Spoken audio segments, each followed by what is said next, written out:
The notification sound came from Riley's phone at 11:47 p.m. on a Tuesday. She was in the shower, and her iPhone sat face up on our coffee table, glowing with another message. I wasn't snooping. The damn thing had been buzzing every few minutes for the past hour. Thinking about earlier. Can't wait to see you again. The preview showed enough. I picked up the phone. 3 months. 3 months of working late and girls' nights while she was creating content for her ex.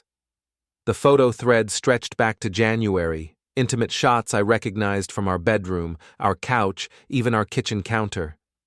Each image time-stamped during my work hours. She called it reconnecting with an old friend.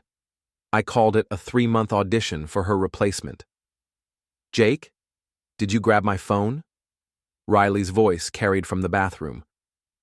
I set the device back down, screen dark. Just moved it off the couch cushion. When she emerged in her silk robe, hair wrapped in a towel, I was already formulating my approach.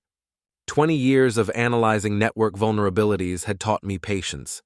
You don't attack immediately when you discover a breach. First, you map the full extent of the compromise. Everything okay? She picked up her phone, thumb hovering over the screen. Fine.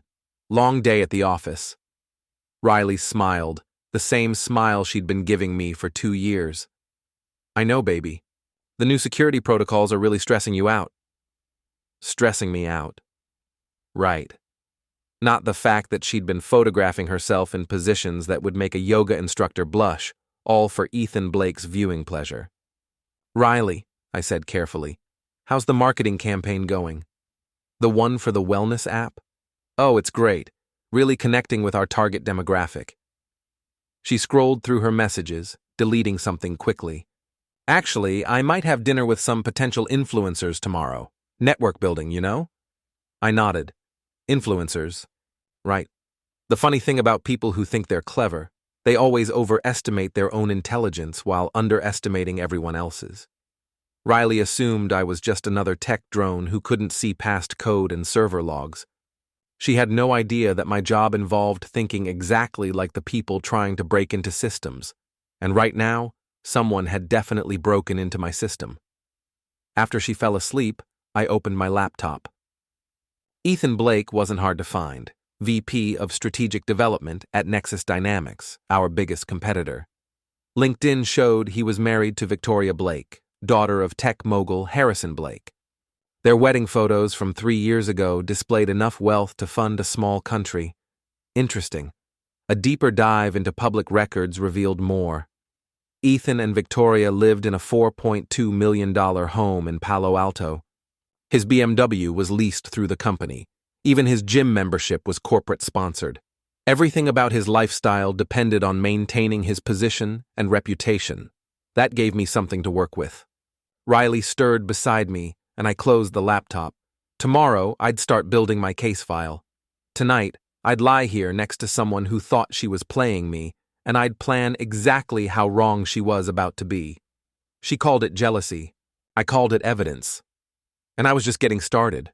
The next morning, Riley kissed me goodbye with the enthusiasm of someone heading to a board meeting, not someone planning to meet her affair partner for what their text history suggested would be an extended lunch break. Working late again tonight, she said, adjusting her blouse in the hallway mirror. The campaign is really heating up. Heating up. Christ, she couldn't even lie creatively. No problem. I'll probably stay late too. New vulnerability assessment came in. After she left, I made my real plans. Nexus Dynamics had been trying to poach cybersecurity talent from our company for months. Their aggressive recruiting meant I had legitimate reasons to research their executive structure. I spent the morning building a profile that would pass any audit. Ethan Blake, 34, divorced once before meeting Victoria. His first marriage ended when his ex-wife discovered he'd been using company credit cards for personal expenses. The settlement was sealed, but the timing suggested infidelity. Pattern recognition, one of my favorite skills. By noon, I'd mapped his routines using publicly available information. Gym check-ins on social media, restaurant reviews, even his Starbucks loyalty program data that he'd stupidly connected to his LinkedIn. The man was a walking digital footprint. At 12:30, I parked outside the Fairmont Hotel downtown. Riley's car arrived at 12:47. She handed her keys to the valet with the confidence of someone who belonged in places that charged $40 for lunch salads. Ethan's BMW pulled up 3 minutes later. They didn't even try to look professional. He put his hand on her lower back while they walked through the lobby, and she laughed at something he said with the kind of breathless giggle she used to save for me. I waited 15 minutes, then walked into the hotel bar. The Fairmont's security system was standard commercial grade: motion sensors, digital locks, camera coverage in all public areas. I'd consulted on similar installations. More importantly, I knew the hotel contracted their IT security through Morrison Tech Services. No relation, despite the name, but they used the same vulnerability assessment protocols I'd helped develop, which meant I knew exactly how to access their guest registry without leaving traces. Ethan had reserved a suite under his corporate account. The charge would go directly to Nexus Dynamics, meaning he was using company resources to facilitate his affair. In the corporate world, that wasn't just unethical, it was grounds for immediate termination and potential legal action. Sloppy Ethan. Very sloppy. I ordered a coffee and positioned myself where I could monitor the elevator bank. They emerged 2 hours later, Riley smoothing her skirt, Ethan checking his phone with the satisfied expression of someone who thought he was untouchable. They said goodbye in the lobby, a lingering hug that lasted long enough for the business crowd to notice. In the tech industry, reputation was everything. One whisper of impropriety could tank years of careful networking. Ethan thought his money made him invincible. Turns out, it just made him a bigger target. That afternoon, I expanded my research. Victoria Blake wasn't just wealthy, she was connected. Her father's venture capital firm had funded half the startups in Silicon Valley. Her mother sat on the boards of 3 major nonprofits. The Blake family name appeared on museum wings and scholarship funds. More importantly, Victoria herself was nobody's trophy wife. Stanford MBA, former Goldman Sachs analyst, currently managing her own investment portfolio. The kind of woman who would not take kindly to discovering her husband was risk managing their marriage while she managed their money. I found her contact information through her investment firm's website. Professional headshot showed intelligent eyes and the kind of composed smile that suggested she could negotiate hostile takeovers before breakfast. By evening, I had enough information to destroy both Riley and Ethan. But destruction without precision was just chaos. I needed surgical strikes, targeted, efficient, and devastating. When Riley came home at 9:30 p.m., she was glowing with the kind of post-encounter satisfaction that made my stomach turn. "Sorry I'm so late," she said, not sounding sorry at all. "The client dinner ran long." "No problem. How did the wellness app pitch go?" "Really well. I think we're going to land the contract." I nodded, studying her face. "That's great news. When do you think you'll hear back?" "Oh, probably by the end of the week. These things take time, you know." These things take time. Yes, they did. But I was a patient man. And patience, combined with the right leverage, could move mountains.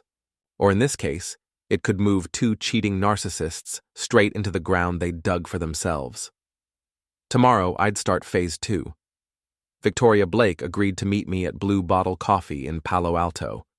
I'd reached out through her investment firm, introducing myself as someone with information relevant to her interests.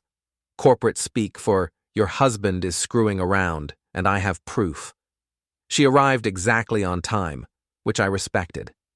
Punctuality suggested discipline, and discipline suggested someone who could handle uncomfortable truths without falling apart. "Mr. Morrison?" She extended a manicured hand. "Victoria Blake." Up close, she was more formidable than her website photos suggested, the kind of presence that made you understand how she'd survived in rooms full of tech bros trying to explain her own industry to her. "Thank you for meeting me. I know this is unusual." "Your message was intriguing. You said you had information about corporate compliance issues?" I pulled out a tablet, screen angled so only she could see it. Your husband has been using Nexus Dynamics resources for personal activities. Hotel charges, restaurant expenses, car services, all billed to his corporate account. Victoria's expression didn't change, but her finger stopped tracing the rim of her coffee cup. That's concerning from a fiduciary standpoint. There's more. I swiped to the next screen. He's been meeting with marketing personnel from competing firms, Riley Parker from Quantum Solutions. Their interactions suggest information sharing that could constitute corporate espionage. Now her eyes sharpened. You have documentation of these meetings? Photos, credit card transactions, communications metadata, everything properly obtained through legitimate channels. Victoria studied the evidence for several minutes. When she looked up, her smile was arctic. Mr. Morrison, may I ask what your interest is in this matter? Professional curiosity. I work in cybersecurity. Pattern recognition is part of my skill set. When I noticed irregular data flows between our companies, I investigated. It wasn't technically a lie. Riley had been feeding Ethan information about our client strategies, thinking she was being flirtatious. In reality, she'd been committing industrial espionage without realizing it. And you came to me because you have the most to lose if this becomes public. Your family's reputation, your husband's career, your own business relationships. I thought you'd want to handle this quietly. Victoria nodded slowly. I appreciate your discretion. What kind of handling did you have in mind? The TechCrunch Innovation Summit is next week. Ethan is scheduled to deliver the keynote on ethical business practices in emerging markets. He is. It seems like the perfect venue for a public discussion about actual ethical business practices. For the first time since we'd sat down, Victoria smiled genuinely. Mr. Morrison, I think we understand each other. Over the next hour, we refined the plan. Victoria had access to the summit's technical systems through her family's sponsorship. She could manipulate the presentation equipment without leaving digital fingerprints. I would provide the evidence files in formats that would display seamlessly during the keynote. There's one thing I need to know, Victoria said as we prepared to leave. This Riley Parker, what's your personal connection to her? I met her eyes. She's been sharing more than just corporate intelligence with your husband. Ah. Victoria's expression softened slightly. Then we both have reasons to want this handled properly. We do. She stood, extending her hand again. Partners. That evening, I watched Riley get ready for another client dinner. She spent 45 minutes on her makeup and chose a dress that cost more than most people's rent. You look beautiful, I said from the bedroom doorway. Thank you, baby. She kissed my cheek, leaving a lipstick mark. Don't wait up. This could run very late. I won't. After she left, I finalized the presentation files. Photos of Ethan and Riley at the Fairmont. Credit card statements showing corporate account misuse. Text message screenshots with timestamps and location data. Email threads discussing client strategies that Riley had forwarded to Ethan's personal account. Everything documented. Everything verifiable. Everything devastating. Riley and Ethan thought they were playing a sophisticated game. In reality, they were amateurs going up against professionals who understood that in Silicon Valley, reputation was the only currency that mattered, and their accounts were about to be permanently closed. The TechCrunch Innovation Summit would draw over 500 industry leaders. Livestream coverage meant global audience reach. When Ethan Blake took that stage to discuss ethical business practices, he'd become the poster child for everything wrong with Silicon Valley culture. They say revenge is a dish best served cold. I preferred mine served publicly, with a side of career destruction. 3 days until the summit. 3 days until Riley and Ethan discovered what happened when you tried to hack someone who actually knew how to defend himself. I was looking forward to their reaction. The TechCrunch Innovation Summit filled the Moscone Center with the kind of tech industry crowd that thrived on disruption, as long as it was happening to someone else's company. I arrived early, dressed in my best suit, press credentials courtesy of Victoria's connections. Nervous? Victoria appeared beside me in the lobby, looking every inch the venture capital royalty she was. Excited, I corrected. How's your access to the presentation systems? Secured. I'll be in the AV booth when Ethan takes the stage. You? Front row, center, I want him to see my face when it happens. Victoria's smile was predatory. Perfect. The morning sessions proceeded normally, panels on AI ethics, sustainable tech development, the future of remote work, standard Silicon Valley intellectual masturbation. But the energy shifted when they announced the keynote speaker. Please welcome Ethan Blake, Vice President of Strategic Development at Nexus Dynamics, speaking on ethical leadership in the digital age. Ethan walked onto the stage with the confidence of someone who'd never experienced consequences. His smile was practiced, his posture commanding. Behind him, the massive screen displayed the Nexus Dynamics logo and his presentation title. Good afternoon, everyone.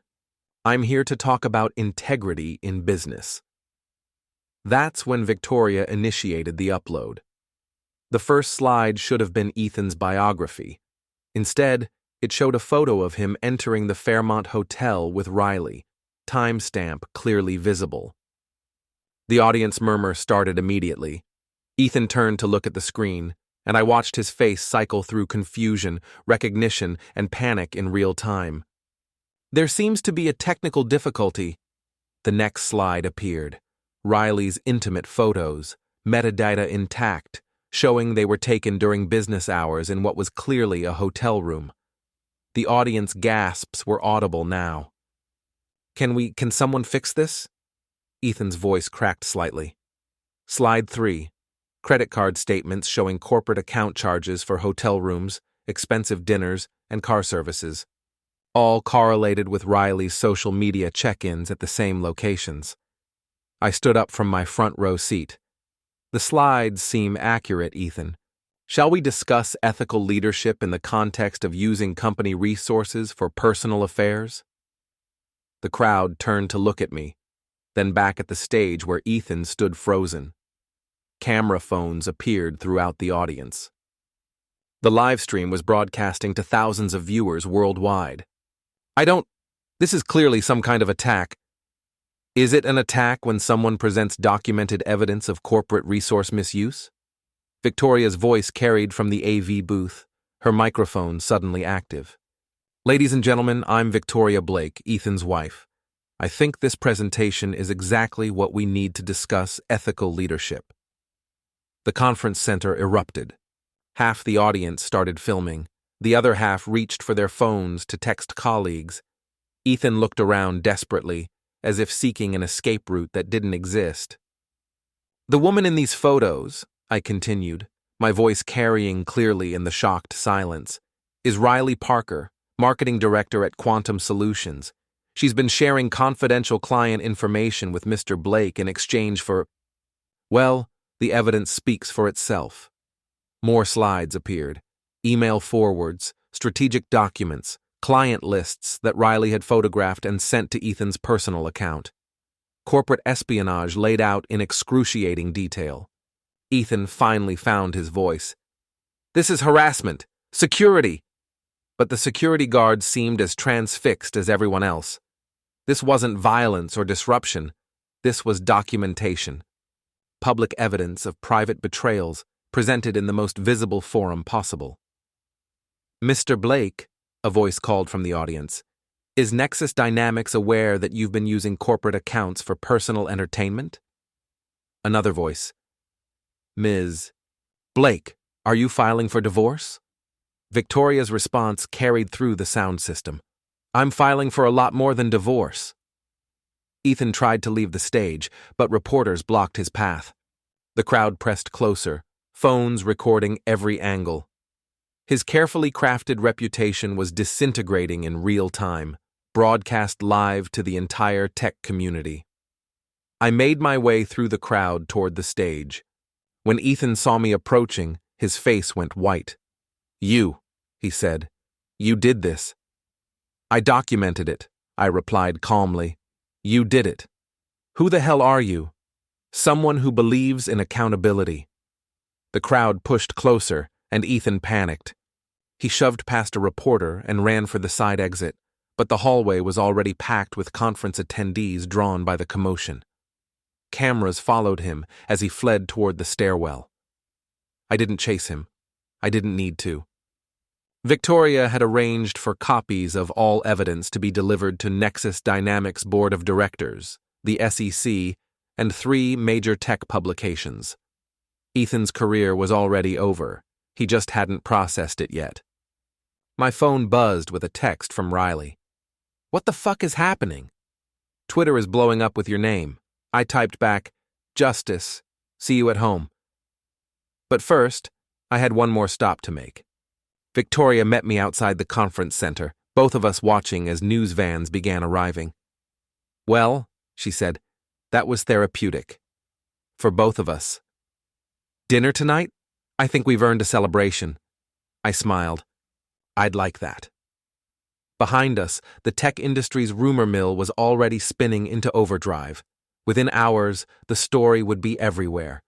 Ethan Blake and Riley Parker would become cautionary tales about mixing personal betrayal with professional stupidity. They'd played a game against people who actually understood the rules, and they'd lost everything. The media feeding frenzy began before I even left the Moscone Center. Tech blogs, business journals, and gossip sites all picked up the story within hours. Nexus VP's public meltdown and the keynote that broke the internet, trending across social platforms. Riley called me 17 times during my drive home. I let them all go to voicemail. She was waiting in our apartment when I arrived, laptop open, surrounded by printed articles and screenshots.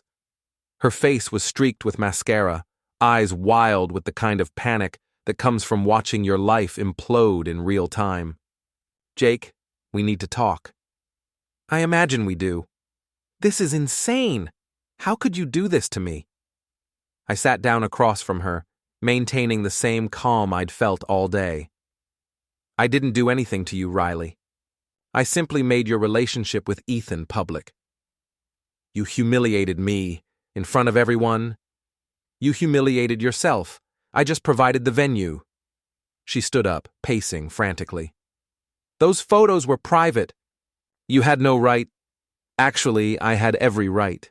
You took them in our apartment, with our camera, while I was at work earning money to pay for the bed you were performing in." Riley stopped pacing. "You're sick. This is sick. What's sick is screwing your ex while your boyfriend pays the rent. What's sick is stealing client information to impress your affair partner. What's sick is thinking you could play me because I work in tech. I never stole anything." I opened my laptop and turned it toward her. The screen showed email forwards, document photos, and client strategy summaries she'd sent to Ethan's personal account. "Corporate espionage is a federal crime, Riley. The FBI takes this shit seriously." Her face went completely white. Those were just... I was trying to help with his presentation. His presentation on ethical business practices. The irony would be funny if it wasn't so pathetic.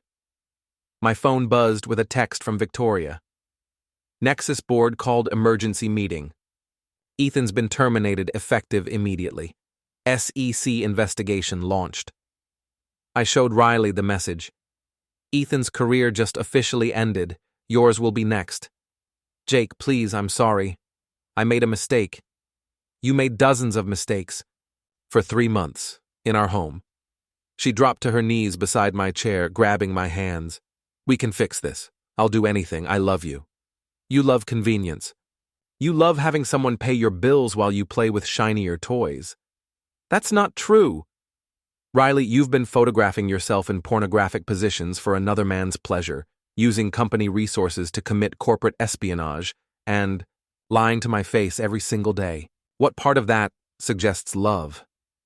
She let go of my hands, her expression shifting from desperation to anger.